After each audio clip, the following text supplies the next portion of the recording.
the personification, which is another figure of speech based on resemblance. Now, what is personification? Personification is likening, again, inanimate objects and abstract notions as if they have life and intelligence. So, here are a few examples before you. Laughter holding both her sides. Now, what has laughter been personified to?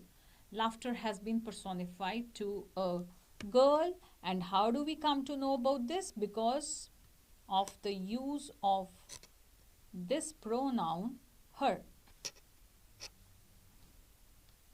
The use of the pronoun her is indicating that laughter has been personified. Next sentence. Death lays his icy hand on kings. Now, can death have hands? Or can the hands of death be icy? Or can death lay its hands on the kings? No, but this figure of speech, personification, here death has been personified as a person with icy hands, and these icy hands can even reach the kings. The third sentence.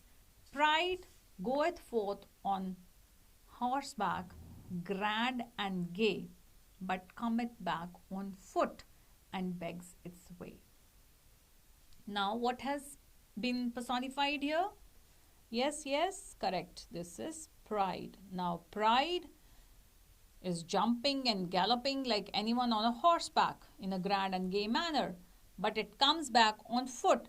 But do you actually see your pride, anyone else's pride, on a horseback and then coming back on the foot? No, you don't. But what does that actually indicate? It is indicative of pride as being something, which is grand and gay when it is riding a horse, or when someone is very high on the pride that he is all the time having and bragging about. But then what will happen one day? It will have a retreat. It will come back. And how will it come back? It will not come back on the foot, but it will, on the horseback, but it will come back on the foot, and it will beg its way. So that's how, through this figure of speech, which is called personification, inanimate objects or abstract notions can be spoken of as having some life and intelligence. I move on to the fourth and the last figure of speech, which is based on resemblance, which is an apostrophe. Now, what is an apostrophe? You have already read Paradise Lost, you have read Donne, Shakespeare's sonnets, and many other poems. So, apostrophe is a direct address to anyone who is dead, absent, or is a personified object or an idea. So, this figure of speech in a few grammar books has also been considered to be a special form of personification, and this kind of a demarcation has not been made. But I think it is better to understand apostrophe as an independent, though related, it is related to personification. It is only a form of personification, but what is additional to this?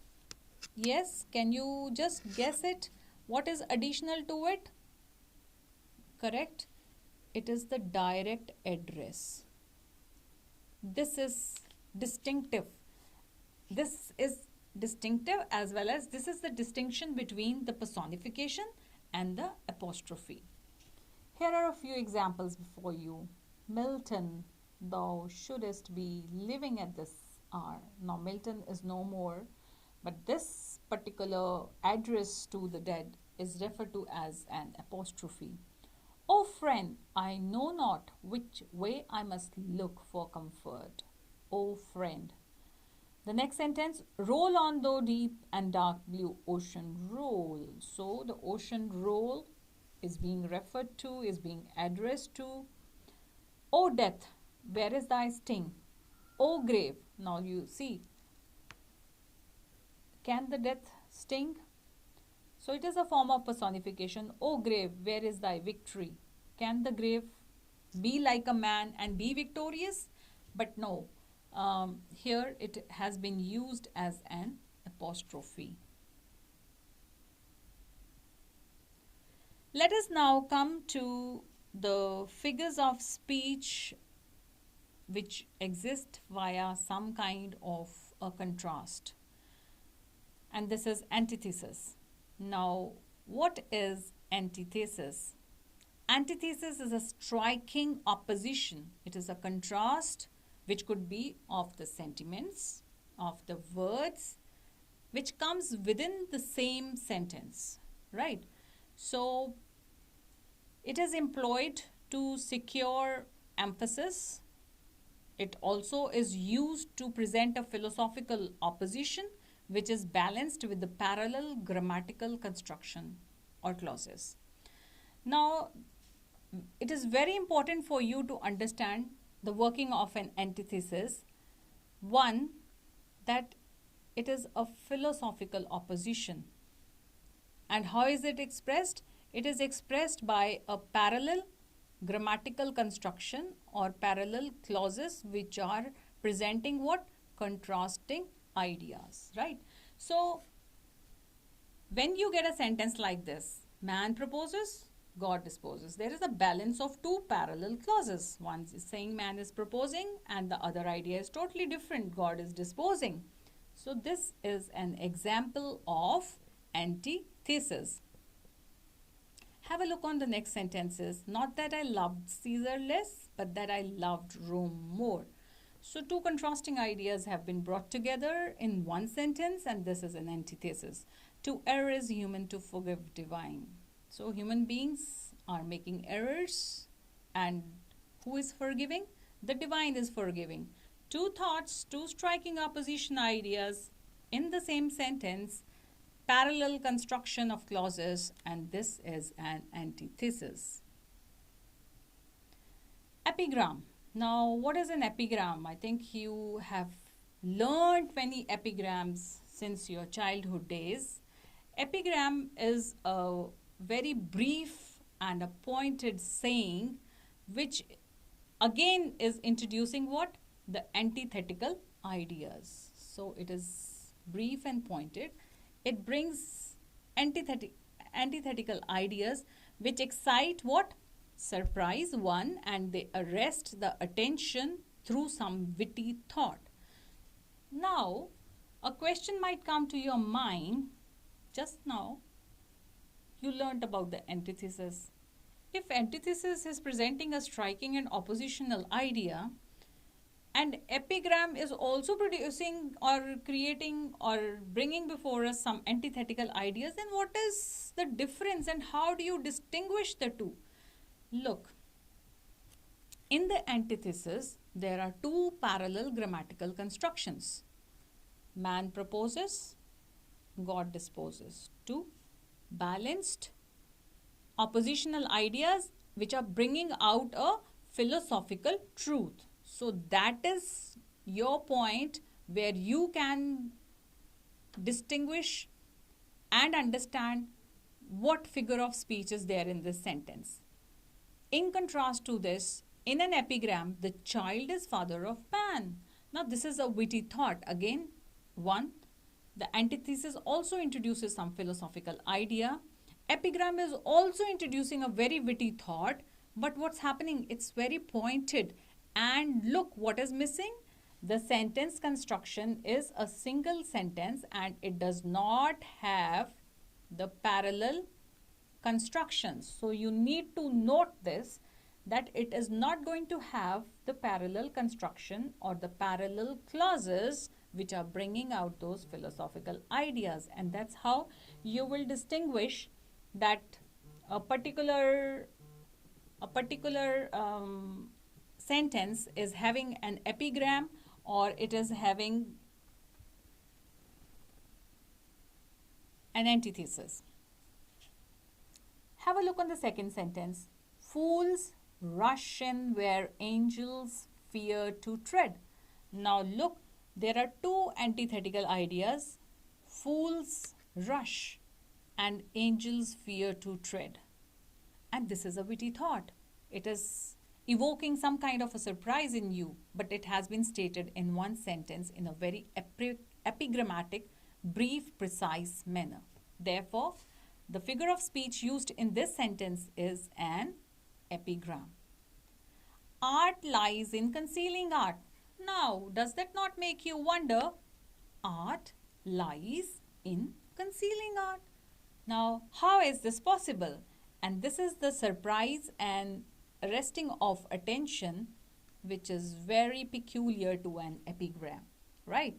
So, you are saying setting two antithetical things within one sentence, but how is this now different from an antithesis? It is, in the antithesis there was a parallel balance of clauses and a grammatical structure that was distinguishing the two thoughts. But here there is not even a punctuation mark. You don't have any punctuation mark.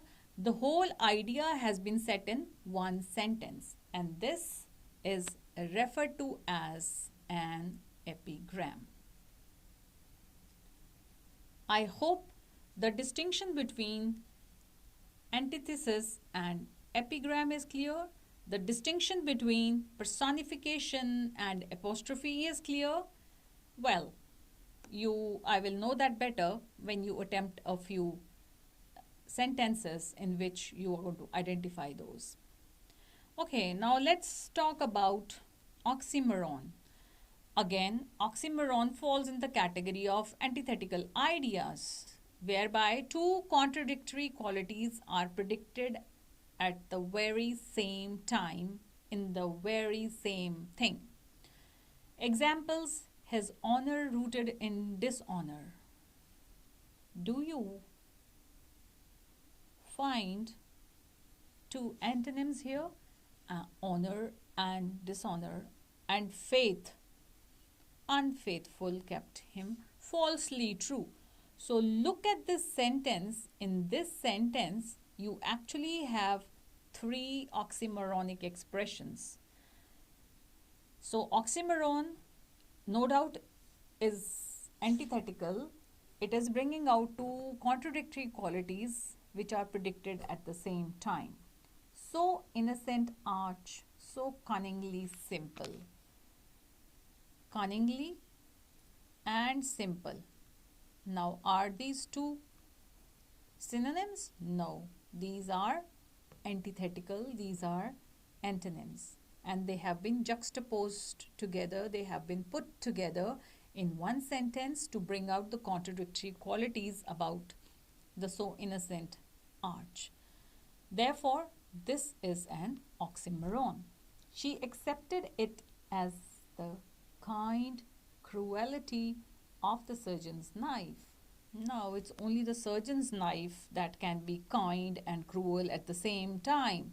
But had it this been knife of some thief or a robber, it would have been totally cruel. Had it been the knife of a chef, it would have been totally kind, chopping all desirable and appetizing fruits and things for you, right? So this juxtapositioning of kind and cruelty together is another oxymoronic expression.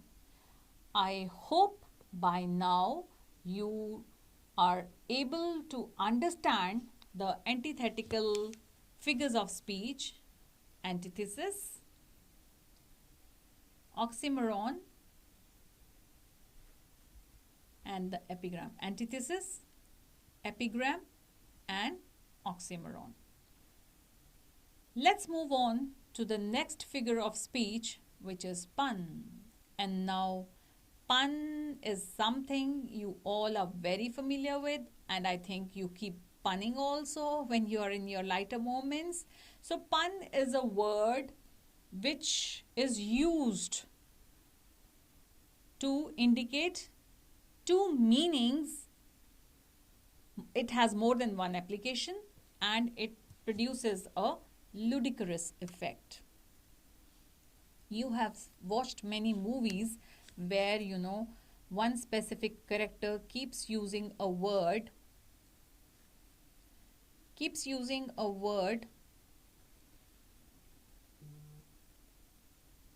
which is capable of more than one application, and it produces a ludicrous effect.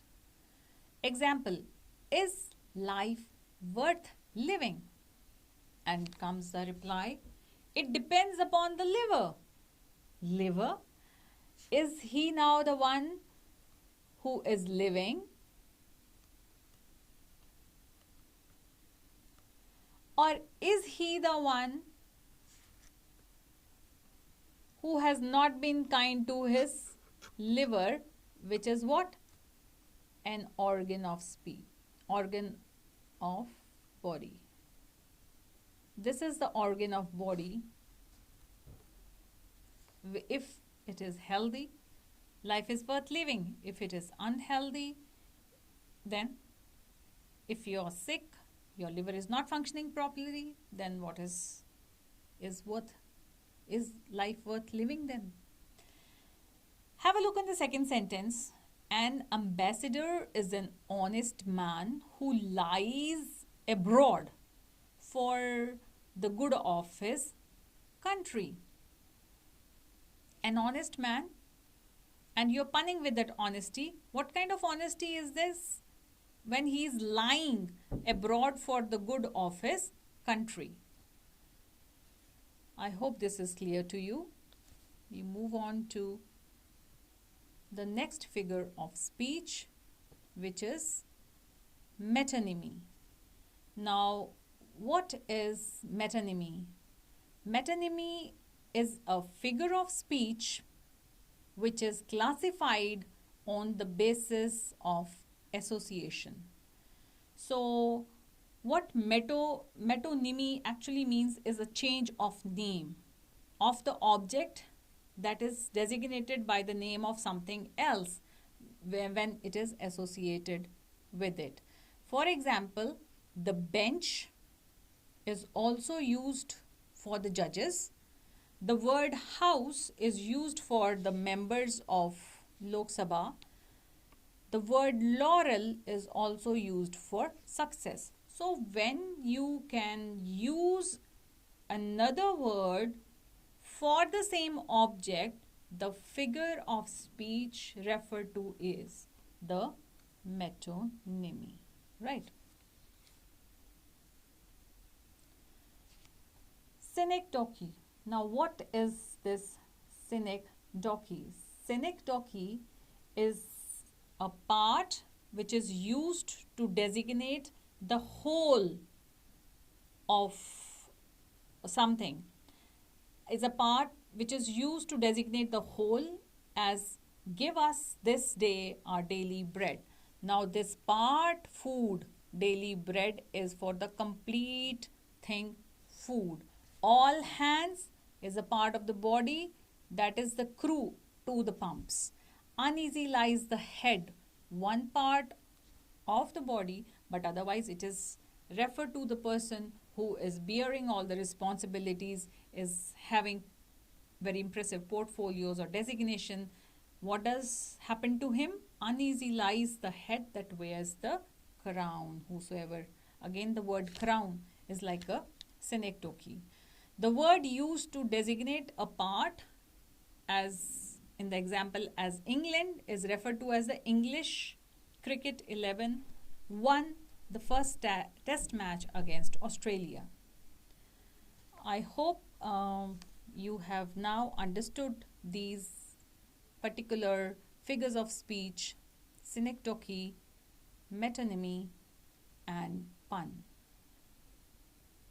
Thank you very much.